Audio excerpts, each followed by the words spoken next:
حضور اکرم صلی اللہ علیہ وسلم شب معراج میں بیت المقدس کی طرف جاتے ہوئے مصر کے قریب ایک مقام سے گزرے تو انہیں نہایت ہی اعلیٰ اور زبردست خوشبو آنے لگی۔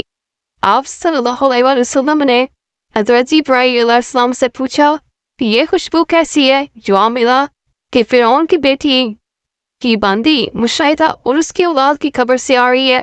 حضرت جبرائیل علیہ السلام نے کا قصہ بیان کیا کہ مشاہدہ فرعون کی بیٹی کی خادمہ تھی اور وہ خفیہ طور پر اسلام لا چکی تھی۔ ایک دن فرعون کی لڑکی کو کنگھی کرتے ہوئے اس کے ہاتھ سے اتفاقاً کنگھی گر پڑی۔ وہ اٹھانے لگی تو اس کی زبان سے بے ساختہ بسم اللہ نکل گیا۔ اس پر شہزادی نے کہا کہ تو نے آج عجیب کلمہ پڑھا ہے، رب تو میرے باپ فرعون میں ہی ہے، تو پھر تم نے یہ کس کا نام لیا ہے؟ اس نے جواب دیا فرعون رب نہیں بلکہ رب وہ اللہ ہے جو مجھے اور تجھے اور خود فرعون کو روزی دیتا ہے۔ شہزادی نے کہا اچھا تو میرے باپ کے سوا کسی اور کو اپنا رب مانتی ہو؟ اس نے جواب دیا ہاں میرا تیرا اور سب کا ایک ہی خدا ہے، سب کا رب اللہ تعالیٰ ہی ہے۔ شہزادی نے اپنے باپ سے کروایا، وہ سخت غضبناک ہوا اور اسی وقت اسے برسرے بازار بلوایا، کیا تم میرے سوا کسی اور کو اپنا رب مانتی ہو؟ اس نے کہا میرا اور تیرا رب اللہ تعالیٰ ہی ہے جو بلندیوں اور بزرگی والا ہے۔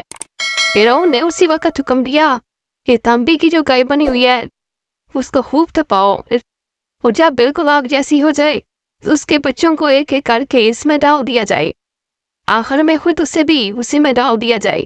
چنانچہ وہ گرم کی گئی، جب آگ جیسی ہو گئی تو حکم دیا گیا کہ اس کے بچے کو ایک ایک کر کے اس میں ڈالنا شروع کرو۔ اس نے کہا بادشاہ ایک درخواست میری منظور کرو گے، یہ کہ میری اور میرے ان بچوں کی ہڈیاں ایک ہی جگہ ڈال دینا۔ اس نے کہا اچھا تیرے کچھ حقوق ہمارے ذمہ ہے اس لیے یہ منظور ہے۔ اس کی دونوں بچیاں اسی کی آنکھوں کے سامنے اس آگ میں ڈال دی گئیں اور وہ فوراً جل کر راکھ ہو گئے۔ پھر سب سے چھوٹے کی باری گئی جو ماں کی چھت سے ساتھ لگا ہوا دودھ پی رہا تھا۔ فرعون کے سپاہیوں نے اسے گھسیٹا تو اس نیک بندی کی آنکھوں تلے اندھیرا چھا گیا۔ اللہ تعالیٰ نے اس بچے کو اس وقت زبان دے دی اور اس نے بآواز بلند کیا اماں جان افسوس نہ کرو، اماں جان ذرا بھی پسو پیش نہ کرو، حق پر جان دینا ہی سب سے بڑی نیکی ہے۔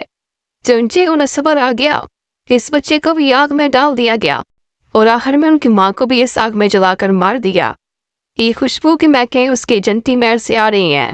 سبحان اللہ تعالی۔